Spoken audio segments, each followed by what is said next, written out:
The following clips are from the YouTube channels called Fresh and Fi and Just Pearly Clips. I will put a link to these videos in the description. The problem with many videos, such as the ones related to men's issues, is that YouTube will not place advertisements on these videos, so you cannot make money off these kinds of videos. And this is why that in these video clips, you see requests for donations. Plus, other YouTube channels that have videos devoted just to men's issues have been cancelled by YouTube, and many owners of these YouTube channels suspect that it is because of many women complaining to YouTube. Some of my videos related to men's issues has the same problems. So, I attempt to be careful regarding how things are stated in the video, the titles, and the description. I attempt to take out as many bad words as I can without changing the context of the video.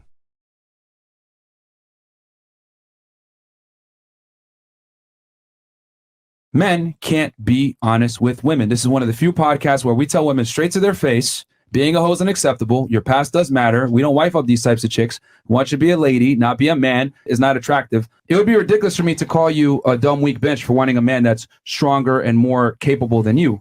But we don't question women on that. But if a man says, I don't want a hoe, he's immediately met with, you're insecure, small dick energy. It's giving me toxic vibes. I would argue you're wrong, and I'll tell you why. If I'm insecure, I'm going to do everything in my power to keep that girl because I don't know where I stand with her. The real definition of being insecure. However, if I am secure, I'm going to tell her my boundaries. I'm going to tell her what I want. I'm going to tell her my requirements. And if she chooses not to adhere to those requirements, aka she is a hoe, then I have the ability and the security to walk away. So if anything, it's the complete opposite of insecurity. Okay, question for you. If you found out, let's say you were with a guy and you were dating him for a while, then you found out that he did gay porn, would you stay with that guy? No, you wouldn't. And most women here would not. Why? Because that man's past matters from that degree because he's doing gay things. I agree. So why is it that a man's past, right, can affect him in that degree, right? And it's like, yo, I'm going to disqualify this guy. And on top of that, I want him to make money in the future. But if a guy says, I just want a girl that hasn't been ran through, that's a problem. You can get up and leave. It's not that big a deal. You don't go to cause a spectacle. Go ahead, doors that way. Here's the thing. She's a lower quality woman, obviously involved in the sex industry with 2 children. She doesn't qualify for the guy that she's trying to get, which is why she felt some type of way from what I was saying. It's the truth. Her past matters and it started to burn her inside. That's the truth.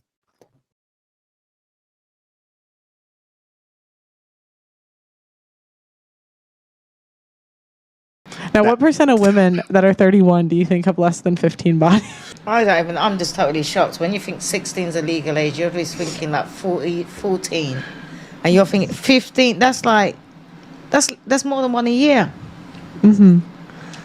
Wow. So what do you... I'm just is that, you're shocked, like that's a lot or a little? That's a lot. Yeah. In like 14 years, 15. Yeah. Wow. And that's what's going on now. Yeah. Listen, you want to, if you're going to go there and sleep with a girl, make sure you're like number 3, number 4. You don't want to be number 9, number 10, number 11, number 12, number 15. Because then you're 15.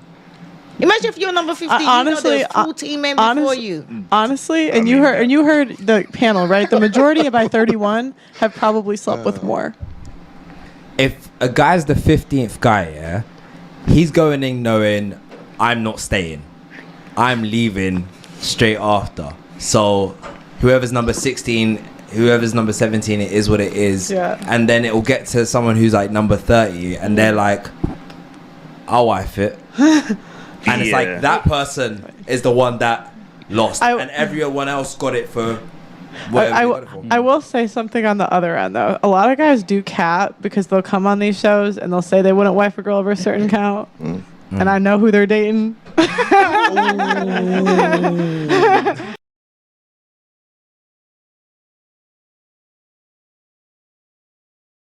So you want a 1% man, okay? You want a man that makes a lot of money, successful, ambitious, can provide you a certain lifestyle. I countered and said, you can want that, but the consequence of dealing with this caliber of man who's rare is you're going to have to share him, okay? You don't like that. You want him to be exclusive to you. So you're hoping that you'll find one that's going to meet these requirements, which quite frankly is slim to none. Basically, get this top tier man. You want him to be committed to only you, and you want a certain lifestyle where you can't necessarily be told no. That's a possibility, but it's slim. Attraction, ladies, is not symmetrical. I'm going to say that again. Attraction between the two genders is not symmetrical. If I want a woman that's feminine, submissive, and attractive, right, and cute, the woman is within her right to want a male that's masculine, dominant, and a leader. We complement each other. We're very different. The market dictates your value, not you. I'm going to say that again because a lot of girls want to sit here and say, I'm a princess, I'm a 10.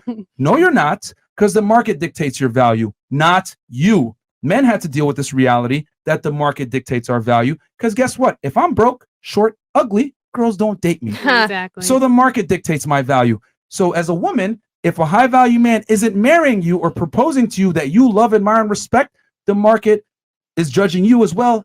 And now you're not of value. The problem is this: we live in a world where we tell women that they can do no wrong, they're perfect however they come, and they don't have to self-improve. And I'm here to tell you, that's a fucking lie. You got to self-improve just like us, and you got to bring value. The thing is, you guys are brainwashed to think your value comes from what we do. No, it doesn't. It comes from the opposite of what we do, because men need a woman to assist him in his mission, not your mission. Your mission is irrelevant. When he benefits, you benefit. When you benefit, he's immediately going to be pushed to the side. No girl wants to be with a guy that she can run all over. So a 1% woman does not exist unless she's alongside a 1% man, because your value is determined by the caliber of man you can attract. You can't self-proclaim you're a 1% woman.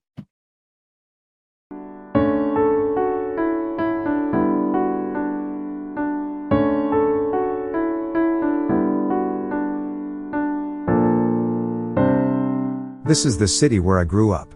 It is called Park Forest, and it is an all-black American city. I think looking at this is better than looking at some guy talking. Some women always believe that they can hide stuff from a person. We might not know the details, but we know it is bad. Back in the 80s, during the summer before I started college, I dated a girl named Pam. Pam's mother was black, and her father was Japanese, so Pam was beautiful. To make a long story short, Pam did me wrong, and for 30 years, she thought I did not know. Pam also believed she could always get me back whenever she wanted me. Particularly, if she did not get the man she wanted, which was a high-value man. Over these 30 years, I would run into Pam, and she always let me know she was dating other men, but she wanted to date me again. I always ignored it and walked away. When Pam and I were 54 years old, Pam made it very clear that she wanted to get back together. Now she was 54 years old, and because of it, no man wanted her. I wrote Pam a letter telling her that I did not want to get back together, and the details of why. Plus, I told Pam I had checked out back in 1992. Basically, I was telling Pam that I was a nice guy, and just because I was a nice guy never meant I wanted her. So over the years, when Pam thought I still wanted her, I was just being nice.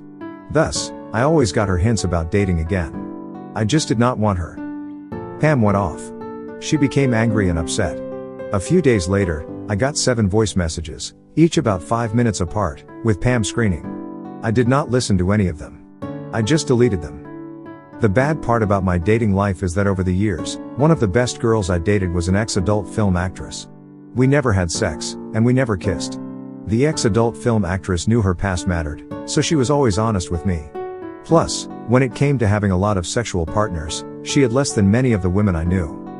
Plus, the women that did not have a lot of sexual partners had a lot of credit card and personal loan debt. So they needed a man that made a lot of money to keep them in their lifestyle. And the other women were delusional or full of self. They say that women in Brazil, Colombia, Thailand, the Philippines, Vietnam, Eastern Europe, and Africa are some of the best women to marry. I got my passport. July 2023. Thank you for watching. Please click the like button, subscribe, leave a comment, and share this video.